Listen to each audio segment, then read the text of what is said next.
It's been a tense, explosive and deeply unsettling 24 hours. Just last night, Pakistan crossed the dangerous deadline. In a coordinated offensive, Pakistani forces launched a volley of missiles and drone attacks on Indian soil.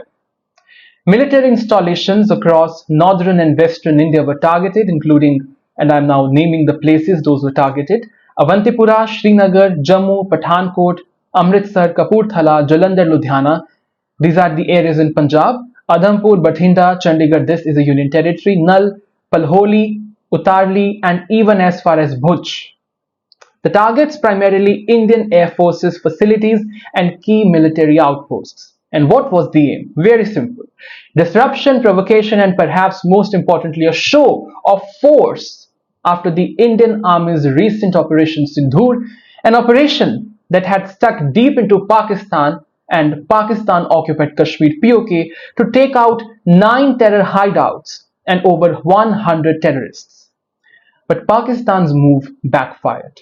India's integrated air defense systems, backed by the formidable Russian-made S-400 missile shield, stood their grounds.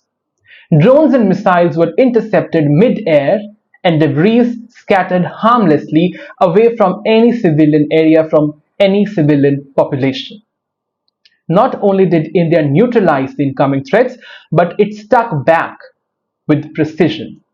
And this time, New Delhi did not just hit the terror sites. According to a late-night statement by the Ministry of Defense and a press conference held today, India's retaliatory strikes took out critical Pakistani air defense infrastructure. I repeat, critical Pakistani air defense infrastructure.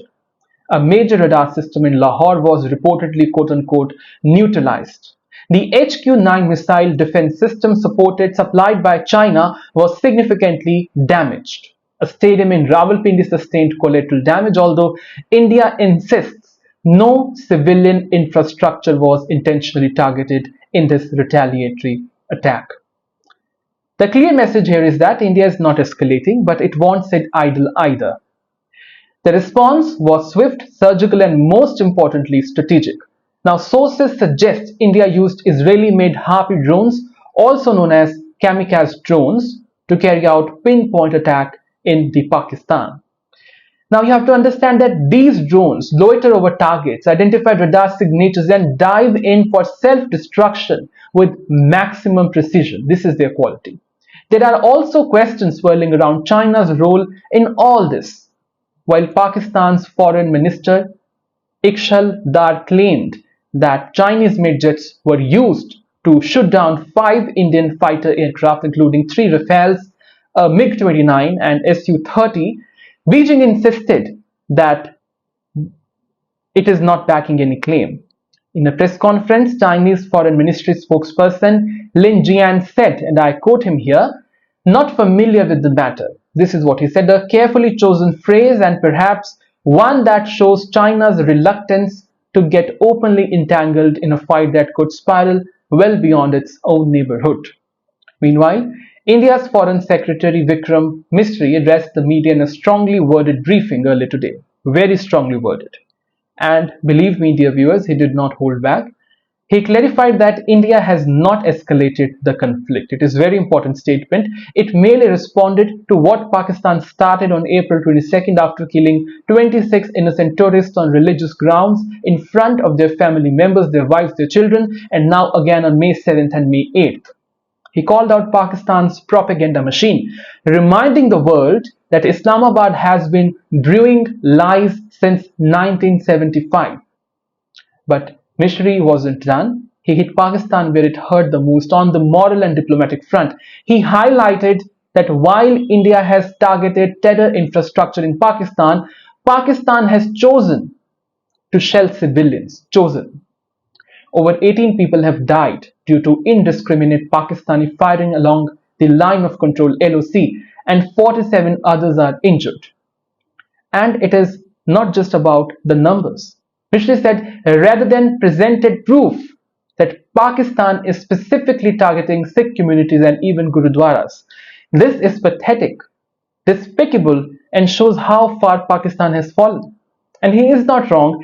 Videos and reports from the line of control paints a grim picture: schools destroyed, religious institutions damaged, and families displaced.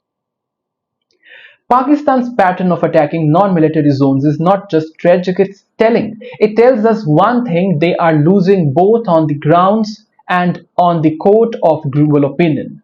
Rishi made it a point to assert that India has the support of the world is with India. That countries across the West and even key players in the Middle East and Asia are quietly but firmly backing India's stance. They believe that India had the very right to retaliate.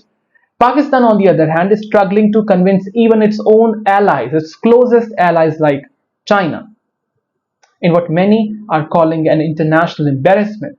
Pakistan has now been caught on camera giving state funerals to slain terrorists. State funerals. Yes, you heard that right. Photographs released during the press briefing showed coffins of terrorists wrapped in Pakistani flag, with army and police officials standing in uniform offering prayers. This was shown in the photographs. These weren't soldiers. They weren't civilians. They were terrorists. Giving terrorists a state funeral may be a tradition in Pakistan, but the world is watching and watching closely, said Mishri, holding up the photograph, as I was mentioning earlier. And dear viewers, indeed, the world is watching. In Lahore, the United States consulate issued an emergency advisory. What was there in the advisory? Asking its staff to shelter in places due to possible drone threats and explosion near the airport. That's the level of fear and instability now gripping parts of Pakistan. Now, back in Islamabad, the stock market, the Karachi Stock Exchange of Pakistan, had to shut down due to lower circuit after lower circuit. Prime Minister Shehbaz Sharif scrambled to hold an emergency session of Pakistan's National Security Council (NSC). The same council, this is the same council, just a day earlier had given the military a green light to strike India at a time and place of its choosing. Well, Pakistan made that choice and it is miscalculated. The move is miscalculated and it has backfired. Instead of weakening India, it has exploited its own vulnerabilities, like military vulnerabilities, diplomatic vulnerabilities, and vulnerabilities on the moral ground. This is no longer just a border skirmish. It is a full-scale disaster for Pakistan. The final question remains: what next?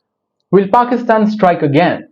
Will India escalate further? Or will international pressure finally force Islamabad to stop using terrorism as a tool of state policy? For now, India has shown and made the point very, very clear that it can hit back and hit hard. And if Pakistan thought it could dictate the terms of engagement, last night may have been a loud and painful reality check for the people and administration of Pakistan.